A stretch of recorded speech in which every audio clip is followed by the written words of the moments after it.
This episode is brought to you in part by Ariya Norinth. Become part of the show today and vote on what you want to hear me talk about, what videos you'd like to see over at drunkonwriting.com.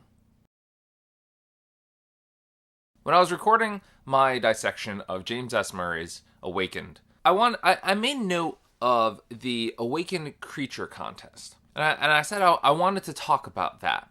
Let's recap what this contest was real quick. This was the actual description.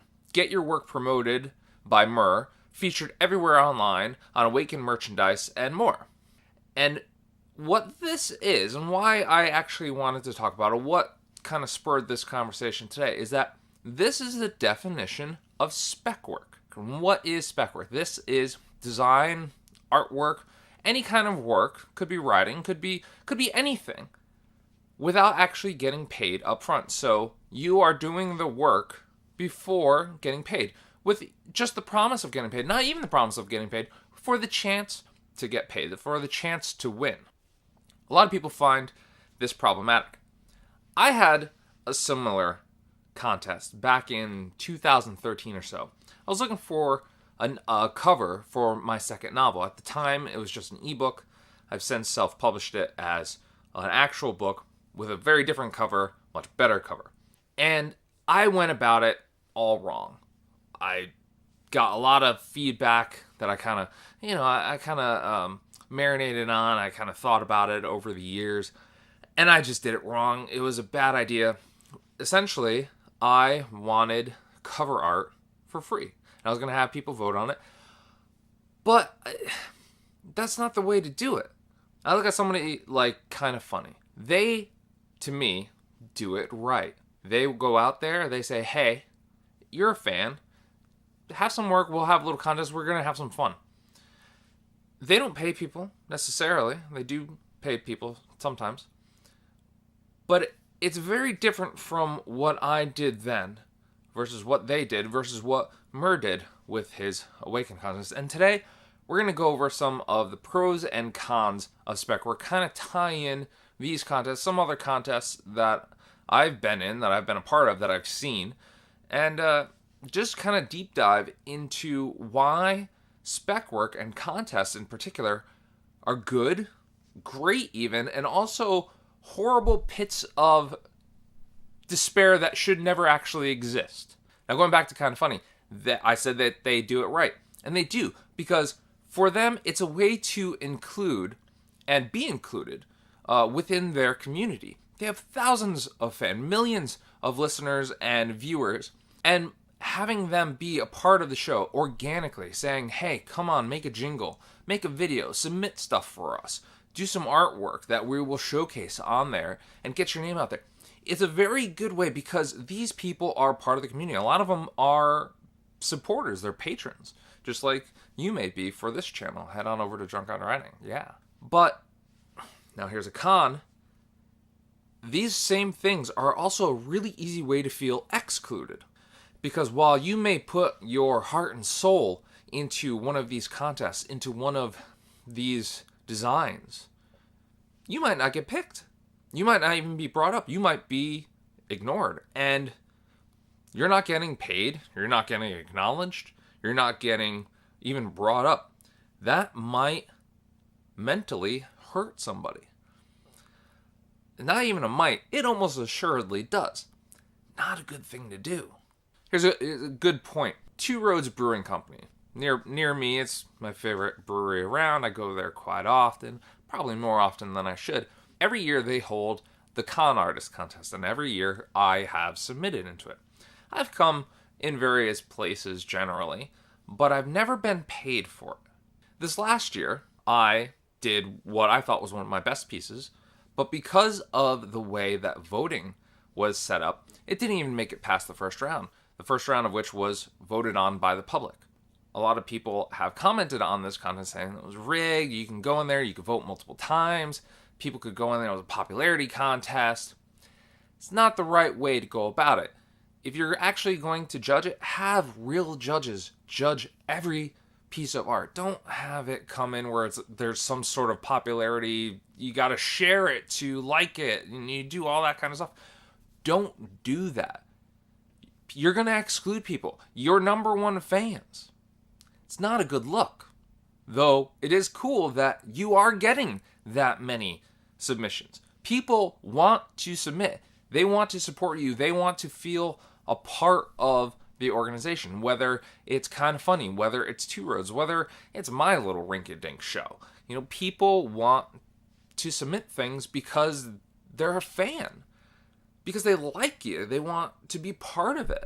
So there's a good chance you're going to get a lot of stuff.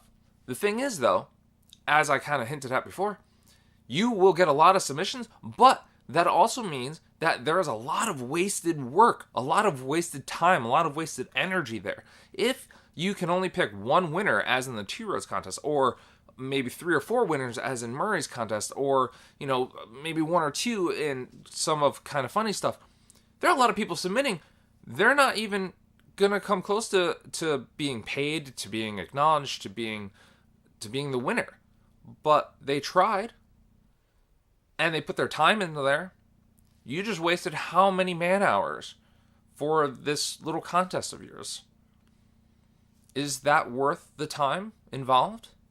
Was that whole exercise fruitful? Probably not. There's also a good chance most of that work that you're getting is not going to be at a professional grade level. Would you ask your accountant to design a logo? Would you ask your mail carrier for legal advice? You go to the professionals for a reason. But on the other hand, this isn't professional work. These people, to quote a great quote, these people are hungry. They want to be part of something. They want to get acknowledged. The people generally submitting spec work, submitting into contests, myself included, we want to be part of you. We want to be part of this contest. We want to be part of this experience.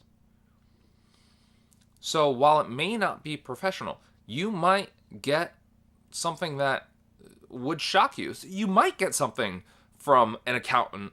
An accountant might come out and say, look at this logo that I thought of, that I want to pitch toward you. And it might be the most breathtaking thing you've ever seen. But this guy's not a professional. But it doesn't matter, because he could have great ideas. He or she could have great friggin' ideas. Though it's possible, if they're not a professional, that they may not be following all of the rules. They could be copying something. They could be stealing something. They could be plagiarizing, and you might not know about it. And that could create some legal troubles for you down the line. Again, it's a risk. Are you willing to take that chance? And again, you're going to piss a lot of people off if you do end up taking that chance. People will let you know that this is a bad decision.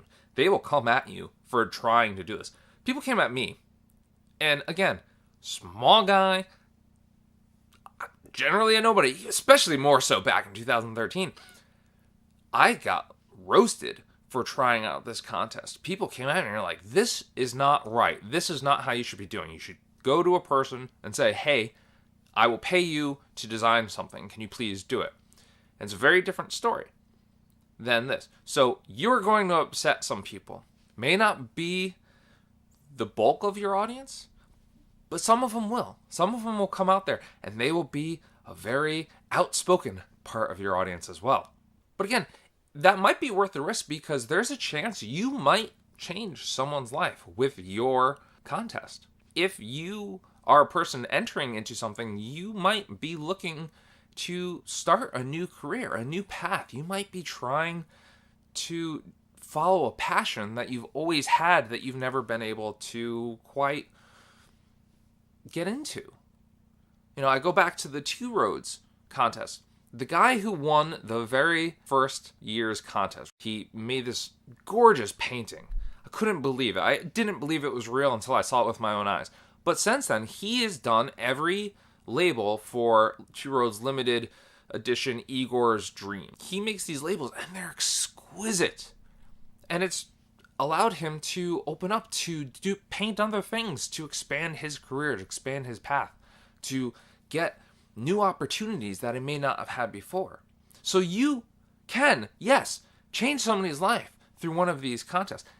Not guaranteed. And if you have 1,000 people even submitting into this, there's one person that will be affected, most likely. And chances are, you're going to get all of this at a pretty cheap price, too. Going back to the Myrrh thing, $500 for the first place winner for designing this creature that existed only in his head. Now he's got artwork that he can go off.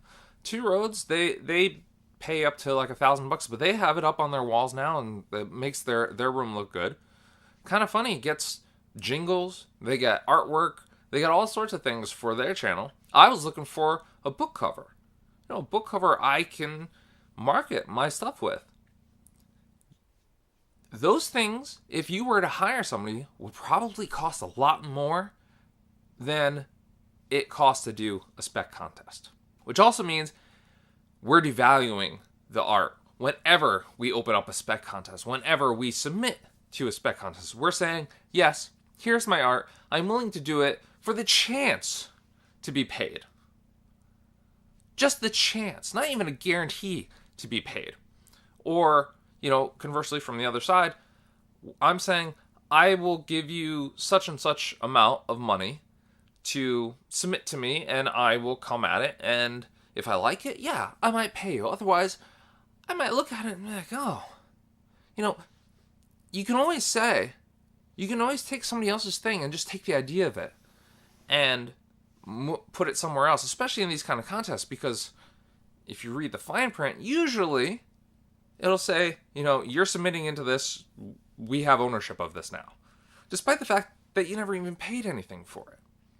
So you're giving or you're taking art, ideas, concepts, writing, whatever for free. You're devaluing it. People go to school for this.